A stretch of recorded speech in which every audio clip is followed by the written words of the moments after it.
श्री राम। आज महर्षि ज्ञानानंद आर्य गुरुकुल एवं गौशाला के वार्षिक महोत्सव की आप सभी को बहुत बहुत बधाई और शुभकामनाएं देती हूँ। मंच पर उपस्थित अध्यापक संघ की जिले में प्रधान रही हमारी बड़ी बहन उषा जी और अपने जो जिला अध्यक्ष भाजपा हैं उनकी धर्म पत्नी भी हैं और प्रत्येक समाज के कार्यों में आगे नहीं ऐसी बड़ी बहन आज मंच पर उपस्थित हैं और उनका संबोधन हम सभी ने सुना।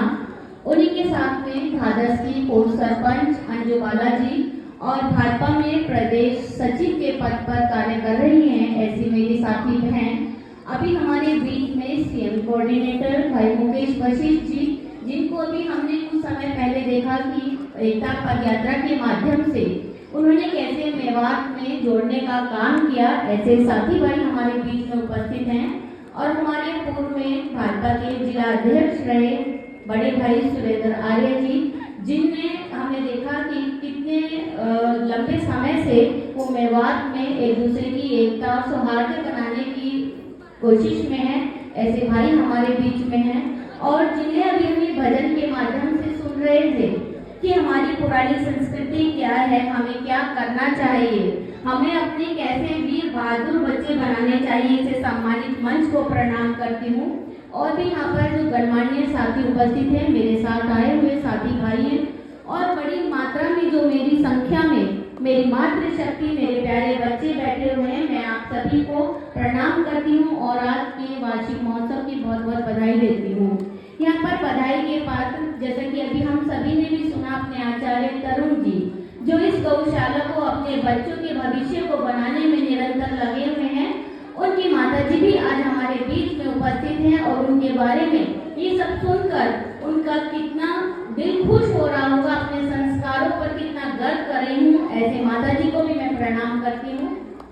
और हम जानते हैं कि जहाँ पर एक गाय रहती है वहाँ पर तो नेगेटिविटी आती ही नहीं। कहते हैं ना कि एक गाय के अंदर ही 33 करोड़ देवी देवताओं का निवास होता है और ये तो गौशाला है, तो यहाँ की जो पॉजिटिविटी है, जो यहाँ की सकारात्मकता है, उसको हम अनुभव कर सकते हैं।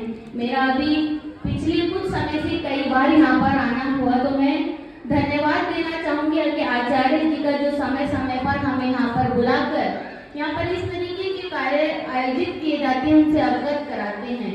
मेरे बीच में गौशाला में जो बच्चे रहते हैं, जो यहाँ पर अध्यापक हैं, उनसे भी बातचीत हुई तो पता चलता है कि कितने अच्छे कार्य हमारे समाज में होते हैं।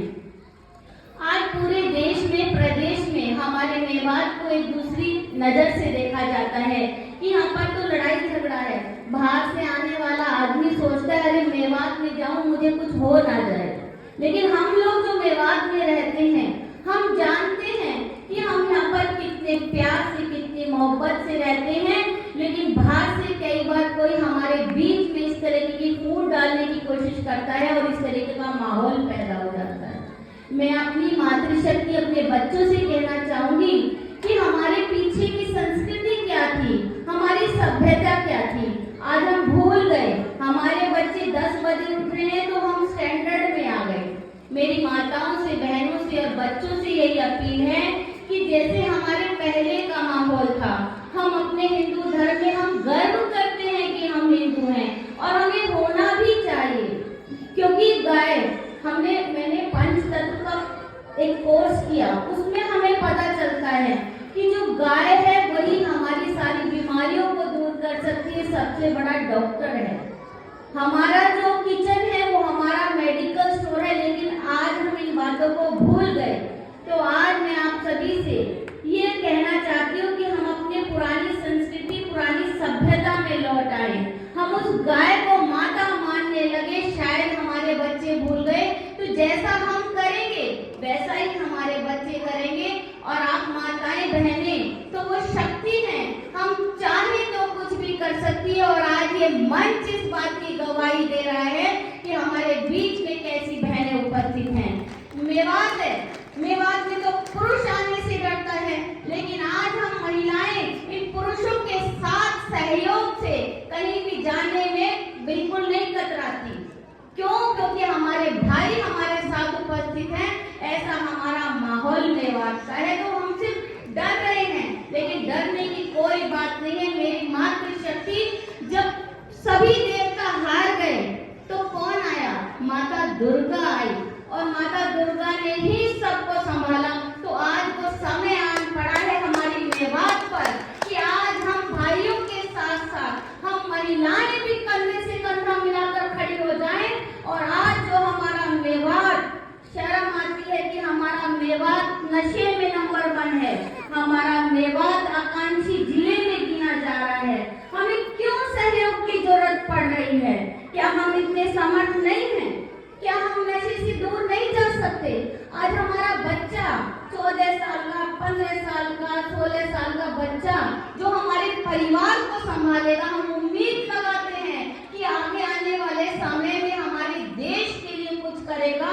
वो देश की तो छोड़ो, वो परिवार की तरफ नहीं देख पा रहा। बूढ़ा माँ बाप उसकी सेवा कर रहा है सिर्फ नशे की वजह से।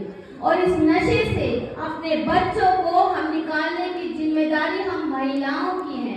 हम शर्म महसूस ना करें कि अगर हम किसी को बताएंगे हमारा बच्चा, हमारा पति नशा करता है तो समाज में बेइज्जती होगी। नहीं, हम उसको बचाने के लिए पूरी कोशिश करेंगे और उसे नशे से मुक्त कराएंगे। पड़ोसी के बारे में भी बताएं, ऐसी सोच आप पैदा करें और समाज में पुरुषों के साथ कंधे से कंधा मिलाकर अगर हम बहनें खड़ी हो जाएंगी तो वो दिन दूर नहीं जब हमारा मेवात हमारा देश में नंबर 1 होगा।